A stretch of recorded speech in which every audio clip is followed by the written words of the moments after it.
what a collegiate position might be and what are the duties that are typically entailed. How you will be evaluated once you secure a position in higher education. Let's dive in.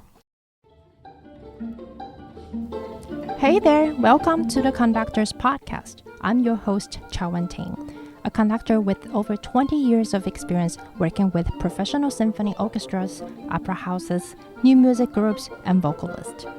I'm also founder of Girls Who Conduct and have mentored hundreds of conductors from across the globe.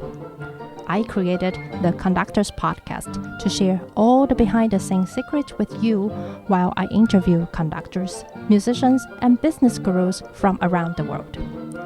This is a space created for conductors, conducting students, musicians, and non-musicians who are curious and interested in learning more about the profession, craft, industry, and business. Shy away from the real talk? No way. Money, hardship, growth, and the roller coaster of a conducting career are all topics we discuss here. I will give you simple, actionable, step-by-step strategies to help you take action on your big dream, move through the fear that's holding you back, and have a real impact. Now, pull up a seat, make sure you're cozy, and get ready to be challenged and encouraged while you learn.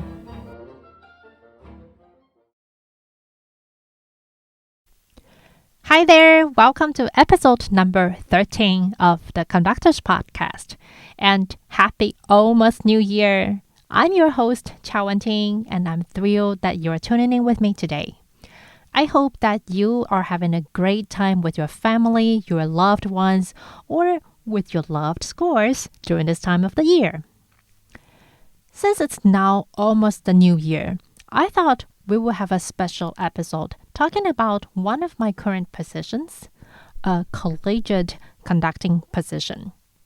This is also something that a lot of people are less familiar with, and my dear friend Dr. Carolyn Watson and I hosted a series of free webinars in 2020 called Maestro as Professor, through which we gave presentations on the various facets of the job and interviewed over 13 collegiate orchestral conductors. Today's episode is only a short summary of what a collegiate position might be and what are the duties that are typically entailed. Of course, this is a generalization as each institution is different, but I hope that the information will give you some valuable insights. As always, you can find all the information in the show note at chowwenting.com/13. So, today's episode has 3 big parts. The first part includes types of institutions and ensembles and the kinds of positions that it could be. And the second part of today's episode will be about possible duties when you are a college director of a kind of ensemble, whether it's choral, jazz, band, or orchestra. And in the last part of today's episode, we'll be talking about how you will be evaluated once you secure a position in higher education. So let's dive in. Part 1, types of institutions and ensembles and positions. This is a very big topic, but typically there are 4 types of higher education institutions that might hire an ensemble director.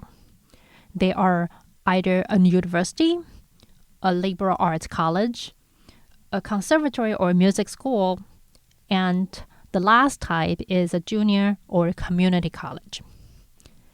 Knowing which type of institution is important, as it might directly affect what kind of student musicians that you will be working with, what your course or teaching load will look like, and also how you will be evaluated once you are hired. So having some basic understanding of the institution is rather important. Obviously, at a conservatory or music school, you might have a chance to work with the best student musicians ever possible. Ensemble participations are usually required as part of the degree program, and at some schools, you will have multiple ensembles in each area, like 2 orchestras, sometimes up to 5, 4 choirs, 2 jazz bands, or 3 concert bands, things like that. And there might be multiple directors directing them in each area. At a university, depending on the size of the school and the program, you might have something that is very close to a conservatory, or a small program with an ensemble that might even be a mixture of student and community musicians.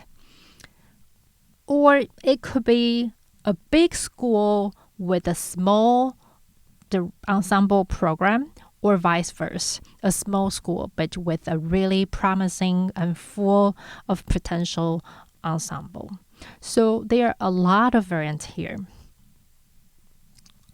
The next category is the liberal arts college. So those are very often private institutions which are smaller in size, and students come to this kind of schools to receive more tailored and personalized experiences. And very often, students attending a liberal arts college are double majors. So they might be a French horn major plus a business major. Or your concertmaster might be also an engineer major. And at a community college or a junior college, you might encounter students who can register for an ensemble even without an audition process, for example. However, these are just generalized information and statements. Each institution varies drastically from the other, not just in terms of the school itself. It could be the structure of how the ensembles are run, or to how the positions are funded. So there are a couple possibilities of what this ensemble director is called. It can be a tenure track position, which means that at some point of your career, you will go through a tenure review process. Once you are tenured, you have a certain job security. Very often, positions in that route will be called assistant professor, associate professor, or full professor. A full-time position usually comes with benefit, while a part-time position can have some types of benefit as well. For example, my position with the Peabody Youth Orchestra is technically an adjunct position as an adjunct faculty to the preparatory program. And I have the benefit to choose enrolling in the health insurance, for example. Adjunct positions are almost always paid per credit. So depending on how many credit hours that you are teaching, and each institution has their own ways of calculating credit hours. Sometimes an ensemble meeting 2 hours a week will be counted as 3 credit hours, or can be vice versa. And some institutions, for a 3-hour meeting, for a 3 meeting hour ensemble, because it's considered as a lab, it's actually only 1 credit hour. So everything is possible, and that's something you usually don't find out until when you are offered the position, when you are in the negotiation process. Outside of that, there is a type of tenure track position that is almost always only for the full-time faculty. The tenure track positions mean that at some point in your career that you will go through a tenure review. And once you are tenured, you are very often also promoted and tenured with job security. But this is not always the case, because there are people who start a new job with tenure already guaranteed as their negotiation package. If you are just getting your first job out of grad school, you might start with the assistant professor ranking. And very often, once you're promoted to associate, you are also tenured. And after that, you have another review to go up to full professorship. But this, again, is not guaranteed because I also have friends who start their new job as an associate professor without being tenured already. They still have to go through the tenure process. So the promotion and tenure process very often coincide with each other, but not necessarily tied to each other. And very often, these types of positions are offered as 9-month or 10-month appointment. That means during the 2 or 3 months of the summer, when you are not teaching, you are not being paid. So you're only contracted to work for 9 or 10 months during the school year. Again, each institution is different. Each state is also different. A lot of the states have different kinds of regulation, and depending on a private or public institution, there are different rules that they have to follow. So for some institution, say for a 10-month appointment, they will split your salary into 12 paychecks. So you still get some money in the summer. This is not the case for some other institutions, that you will not receive any income during the summer months when you are not working.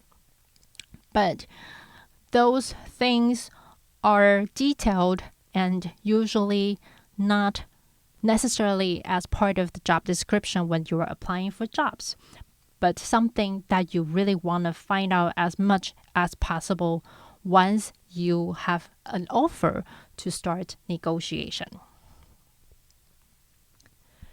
All right. The last thing is sometimes you are not even called a professor depending on the position.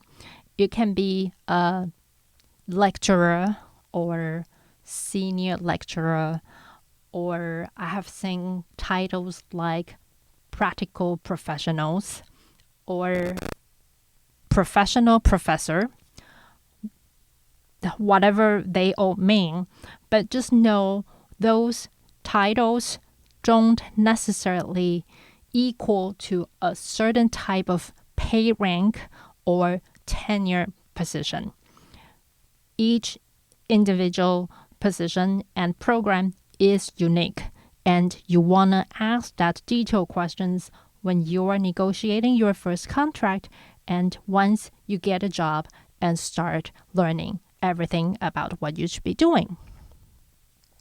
So this concludes the first part of today's episode, which is the general overview of institutions, ensembles, and positions that a college ensemble director can be. Now, moving on to the second part, possible duties. You might think this is a silly part of the episode because when we are talking about college ensemble directors, it's obvious that you're interviewing to be the ensemble director. However, depending on the program and the institution and the position, you might actually be doing a lot of other things that has nothing to do with directing your ensemble. First of all, you're obviously teaching student.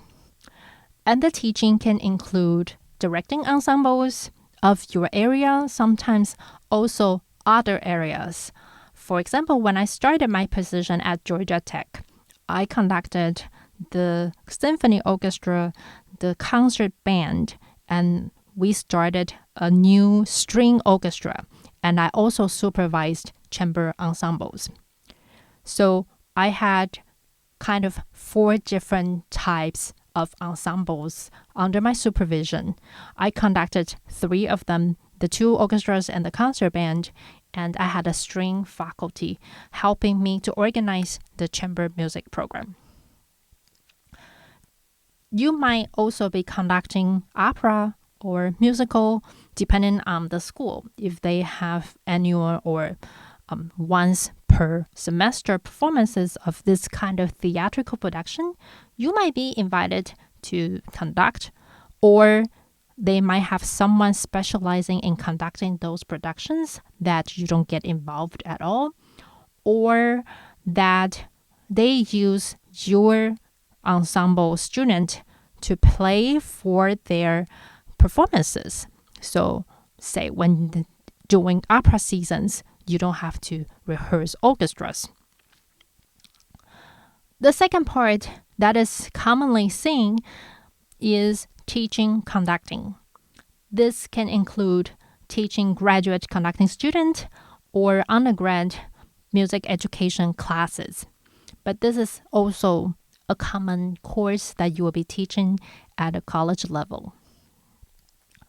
The third possible area that you might be teaching is applied area. If you are an accomplished instrumentalist or vocalist or coach, you might be teaching strings or winds or voice, or you might be coaching and do that.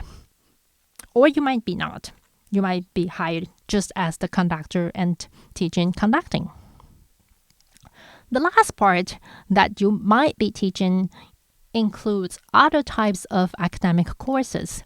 And I've seen courses from literature like symphonic literature, choral literature, wind band literature, or analysis, orchestration, or sometimes I've had colleagues who are teaching musicianships or music appreciation. It can be any kind of course assignment, depending on the program and depending on the position, also depending on your chair. Now, in addition to teaching, there are a lot of other things that you will be expected to do. First is supervising student. That can come from your TAs. If you have a graduate conducting student, there might be student workers. If you're supervising work study scholarship or some other graduate student, for example. You might be handling ensemble-related administration, from marketing the performances to managing ensemble budget to library duties like purchasing new music or renting music or distributing, making parts for your students, all that of things, to even maintaining school-owned instrument if the school has such a program. Another big part that is often included in an ensemble director's position duty is recruitment. Sometimes recruitment would be a course load. That means they would pay you, for example, 3 credit hours to recruit. So you're expected to do activities that would recruit potential students, such as visiting high schools in the area, going to the state MEA, like GMEA, OMEA, the Music Education Association fairs, conduct all-state ensembles, or going to do other things that will help you grow the program and recruit potential musicians. The last part that will be possibly part of your duty is research and service, which we will talk more in detail in the next part. Part 3, how you might be evaluated. This is probably the most mysterious part about a collegiate ensemble directing position, because this information is not commonly known, at least in graduate conducting programs. So a lot of people are learning about it on the job. But Very generally speaking, for higher education positions, you would be often evaluated in 3 areas, which are research, teaching, and service. The percentage of these 3 areas varies. If you are at a teaching-oriented college, or like teaching-emphasized college, teaching-centered, such as a community college or some liberal arts college, then you might have 60% to 80% of your work being teaching, which means you might be teaching 4 classes on top of conducting 2 ensembles and doing all the other things. While if you have a job at an R1 meaning like research 1 institution, then you might have 60% of research, 20% teaching, and 20% service. This is something that your chair will go through with you when you are hired. Now, we are going to talk about what is research, because this word sounds intimidating for musicians, especially conductors. We are musicians. What are we expected to research? I don't know if this reminds you of your history paper or music theory analysis projects. No, not like that. Research is also called creative activities. So just think about it. For a math teacher, their research might be publishing a paper or giving a talk at a prestigious conference, or that they are giving a lecture at so and so gathering or meeting. Those would be their research. For conductors, your research / creative activities could include guest conducting at some kind of conference like the CODA conference, which stands for College Orchestra Directors Association Conference. Or if you're presenting or guest conducting at the CBDNA Midwest Clinic programs. CBDNA stands for College Band Directors National Association, and the choir director has their association too. Or if you attend a competition, or if you teach at a symposium, all of these things count as your creative activities. For some R1 institutions, you are either required or strongly advised to publish. Depending on the institution, you might be required to publish at a peer-reviewed journal, or it doesn't have to be peer-reviewed, but just with some wide outreach. For example, when peer-reviewed publication is required, having an article at icareifyoulisten.com or New Music Box won't count. But these sites do have a really wide range of audience and viewership. So it's a matter of documenting your activities and make them count and help your tenure case if you're on tenure track. And even if you are not on the tenure track, it also helps your annual review, because no matter if you are part-time or full-time, you are going to be reviewed by your boss at some point. So these types of achievement and accomplishment professionally will be counted as your research or creative activities. At our institution, as I said before, this would be the most important thing that would make or break your reappointment. At some teaching institutions, it's not as important because they hire you to teach the courses. So the second part of your review criteria teaching is kind of obvious that you will be teaching some courses. Now, the last part of the 3 categories that you will be evaluated upon: research, teaching, and service. Service sounds like a very big word because it's something that we don't really talk about. But it's actually a very simple thing. Service means what you are doing to help in your profession. So professionally, it can be, serving on the jury for a concerto competition at a nearby school. Or it can be that you serve as an editor for a journal.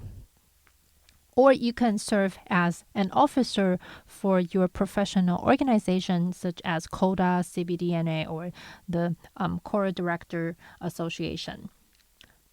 Or within the institution, you can be doing service by, say, serving on the search committee for another faculty line. Or you can be serving on a review committee for the school strategic plan. There are a lot of things would fall into the service area. And really don't worry about it because this is really the smallest part of the 3 in almost any college director position evaluations. Now, I do want to say one quick thing which might sound confusing for some of you, but I wanted to put it out there that sometimes the separation between these 3 areas, research, teaching, and service, can be blurry. What does that mean? For example, if you are known for programming unknown repertoire with your ensemble, that could be both research and teaching because programming is your creative activity, which falls under research. But when you are doing it with your ensemble, you are also teaching your student, which will be teaching. Another example, say that you guest conduct at the All-State Orchestra. That could be viewed as recruitment, falls into the service area. Or it can be guest conducting, that is part of research or creative activity. So when you are not sure about this, just check with your chair, with your associate dean, or with someone that can be a mentor in your department. Now, I know this is a lot of information, and as I've said at the beginning of the episode, almost everything is quite generalized. Each institution, each program, and each position is unique and different. Carolyn Watson and I talked about all aspects of such positions in much more detail through our Maestro as Professor series. And even though the recordings are currently not available for viewing, we do have PowerPoint files available from the presentations that we did. So if you want to know more about these things and also to see how this information can be organized in a more structured way, I will link the files in the show notes. Just make sure you check chaowenting.com/13. Now, I'm really glad to have all of you in my journey for the past few months when I started this Conductors podcast.